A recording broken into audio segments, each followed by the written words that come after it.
Hi friends, ఈరోజు మనం ఎంతో రుచికరమైన పులుసు వంకాయ తయారీ విధానం చూసేద్దాము. వచ్చేయండి. ఒకసారి ఈ పులుసు వంకాయ చేసి చూడండి. అన్నంలో నెయ్యి వేసుకొని తింటే ప్లేట్ ఖాళీ అవ్వడం ఖాయమండి. మా ఇంటి స్పెషల్ రెసిపీ అనమాట. ఇలా మీకోసం చూపించేస్తున్నాను. దానికి కావాల్సినవి 2 టొమాటోస్ కట్ చేసుకున్నాను, అలానే 2 ఆనియన్స్. ఇలా ఫ్రెష్గా ఉన్న ఈ వంకాయలు అనమాట. గ్రీన్ వంకాయలతోటి నేను చేస్తున్నాను. ఫ్రెష్గా ఉండాలి, ముదిరిపోతే టేస్ట్ అంత ఉండదు.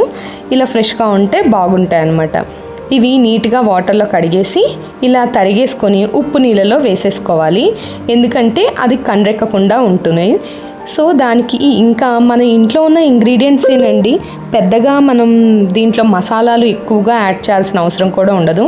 ఇలా ఒక ప్యాన్ పెట్టేసుకొని అది కొంచెం హీట్ అయిన తర్వాత ఒక టీ స్పూన్ గ్రౌండ్ నట్స్ వేసేసుకొని అందులో 1 టీ స్పూన్ మనం శనగపప్పు వేసేసుకొని వేయించేసుకోవడమేనండి.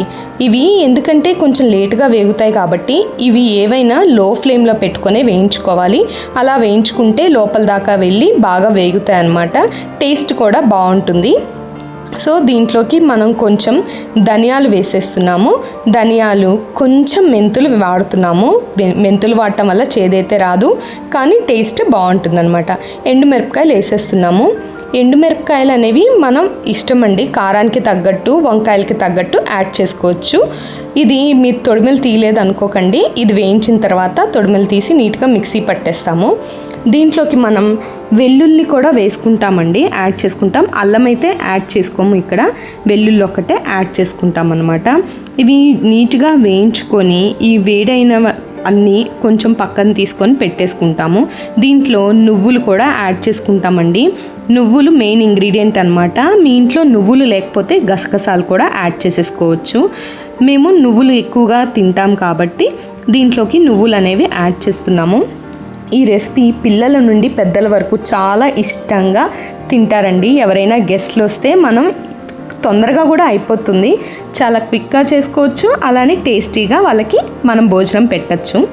వెల్లుల్లి అనేది మనకి ఎంత కావాలో అంత వేసేసుకోవడమేనండి. ఇవి వేయించేసుకొని పక్కన తీసి పెట్టుకున్న తర్వాత అదే బానెట్లో నూనె వేసేసాము. ఈ నూనె వేసేసుకొని మేము వంకాయలని 4 పక్షాలుగా తరగలేదు, ఎందుకంటే 4 పక్షాలుగా తరుగుతుంటే అందులో మనకి పుచ్చులు అవన్నీ ఉన్నాయనుకోండి, కొన్ని కట్ చేయాల్సి వస్తుంది. అందుకని మామూలుగా పొడవుగా ముక్కలుగా తరిగామన్నమాట. ఇప్పుడు ఈ నూనెలో తాలింపు గింజలన్నీ వేసుకుంటున్నాము. ఆవాలు, మినప్పప్పు, పచ్చిశనగపప్పు, కొంచెం జీలకర్ర ఇవన్నీ యాడ్ చేసేసుకొని 2 ఎండుమిరపకాయలు కూడా యాడ్ చేసేసుకుంటాము. ఇవి యాడ్ చేసుకొని ఇవి వేగాలి. కొంచెం వేగిన తర్వాత మనం ఏవైతే కట్ చేసుకొని పెట్టుకున్నామో ఆ ముక్కలు ఇందులోకి యాడ్ చేసుకుంటాము. కొంచెం అవి ఏంటంటే వేగాలన్నమాట. బాగా వేగితే రుచి చాలా బాగుంటుంది. సో ఇవి బాగా వేగిపోవాలి. ఇంట్లో మనకి కరేపాకు ఉంటే కరేపాకు కూడా మనం ఇందులోకి యాడ్ చేసుకోవచ్చండి. చూడండి బాగా వేగిపోయాయి. ఇందులో కరేపాకు కూడా యాడ్ చేసేసాము. ఇప్పుడు మనం తరిగి పెట్టుకున్న వంకాయ ముక్కలు ఉంటాయి కదండి, ఈ వంకాయ ముక్కల్ని వేసేసుకుందాము. ఎందుకంటే ఫస్ట్ ఇవి మగ్గిన తర్వాత పక్కన తీసుకొని పెట్టుకొని మసాలా మనం ఒకసారి వేయించుకొని దీంట్లోకి యాడ్ చేస్తే చాలా రుచిగా ఉంటాయి అన్నమాట. మేము ఇలా తరిగేసుకున్నాము. మీకు గనక వంకాయల్లో పుచ్చులు అలా ఏమీ లేదంటే ఇలా గుత్తు వంకాయల్లో కూడా తరిగేసుకోవచ్చు. ఇలా చేసుకోవచ్చు, అలా చేసుకోవచ్చు. ఎవరి ఇష్టంకి తగ్గట్టు వాళ్ళు అలా చేసేసుకోవచ్చు అనమాట. సో ఇలా కట్ చేసేసుకొని మనం ఇలా కలిపేసుకుందాము. ఇప్పుడు మనం చల్లార్చాం కదా, ఈ ప్లేట్లోకి ఇలా తీసుకున్నామండి. ఈ చల్లారినవన్నీ కొంచెం ఇంకా కొద్దిగా కూలింగ్ అవ్వాలి. దీంట్లోకి మనం కొంచెం ఉప్పు యాడ్ చేస్తున్నాము, ఎందుకంటే కొంచెం మెత్తబట్టడానికి, అలానే కొంచెం కండ్రెక్కకుండా ఉంటాయి కాబట్టి. అలానే కొంచెం పసుపు కూడా యాడ్ చేస్తున్నాము. దీంట్లోకి కొంచెం పసుపు యాడ్ చేస్తే మనకి ఫ్లేవర్ బాగుంటుంది, చూడటానికి కూడా బాగుంటుంది కాబట్టి. చూడండి ఇలా మనం ఒకసారి కలుపుకొని దీన్ని మూత పెట్టేసి ఒక 10 నిమిషాలు ఉంచామంటే బాగా ఉడికిపోతాయండి. ఆ ఉడికిన తర్వాత ఇవి పక్కన తీసుకొని పెట్టుకోవచ్చు అనమాట. సో ఇలా కలుపుతూ ఉండాలి అడుగంటకుండా. ఒక్కోసారి కొంచెం నీళ్ళు చల్లినా తొందరగా ఉడికిపోతాయి అన్నమాట. ఇది కొంచెం లేతగా ఉన్నాయి కాబట్టి నీళ్ళు చల్లాల్సిన అవసరం ఉండదు. దీంట్లోకి కొంచెం చింతపండు నీళ్లు వేస్తున్నామండి. ఎందుకంటే మనం చేసేది పులుసు కదా, అందుకని దీంట్లో కొద్దిగా యాడ్ చేసాము. ఇంకొంచెం తర్వాత యాడ్ చేద్దాము. లైట్గా కండ్రెక్కకుండా ఉండడానికి కొంచెం చింతపండు కూడా యాడ్ చేస్తారనమాట. చూడండి, ఇలా మగ్గిపోవాలి. ఇవి ఇంకా కొంచెం మగ్గాలి. ఈలోపు మనం వేయించుకుని చల్లార్చినటువంటి మసాలా అవి ఏవైతే ఉన్నాయో అవన్నీ మిక్సీలో వేసేసుకొని మనం మిక్సీ పట్టేసుకుందాము.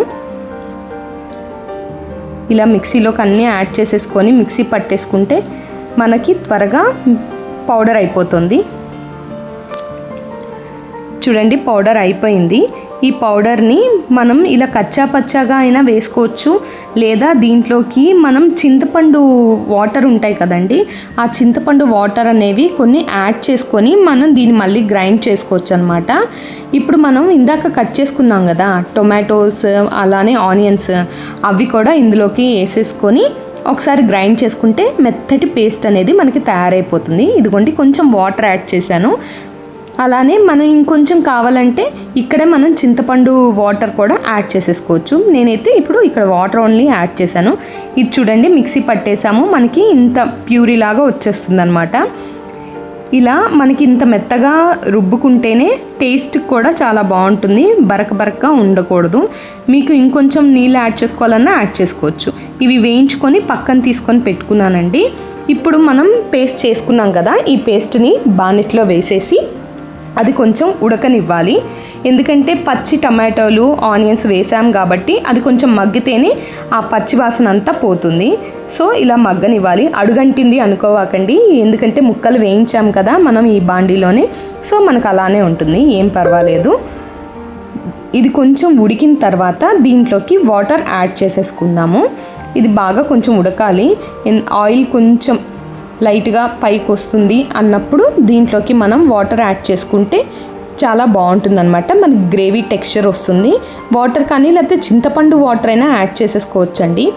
ఇది చాలా మనకి దోశల్లోకి తినచ్చు, చపాతీలోకి తినచ్చు, అలానే అన్నంలోకి కూడా తినేయచ్చు అనమాట. దీంట్లో వేసేసాం చూడండి వాటర్. కొంచెం టామరిన్ వాటర్ యాడ్ చేసాము మిక్సర్ జార్లో.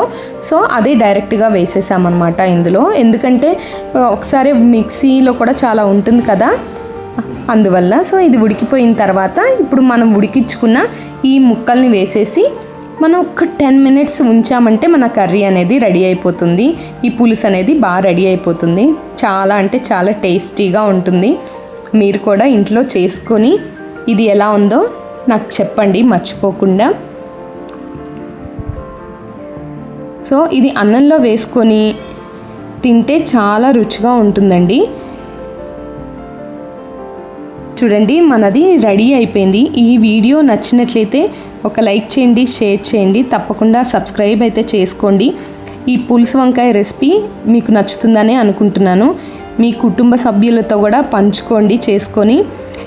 ఇంకా ఇలాంటి రుచికరమైన తెలుగు వంటకాల కోసం మన ఛానల్ని సబ్స్క్రైబ్ చేయండి, ఐకాన్ను ప్రెస్ చేయండి. Thank you so much. బాగుంది కదండి, చూడటానికి కూడా నోట్లో నీళ్ళు ఊరుతున్నాయి. తప్పకుండా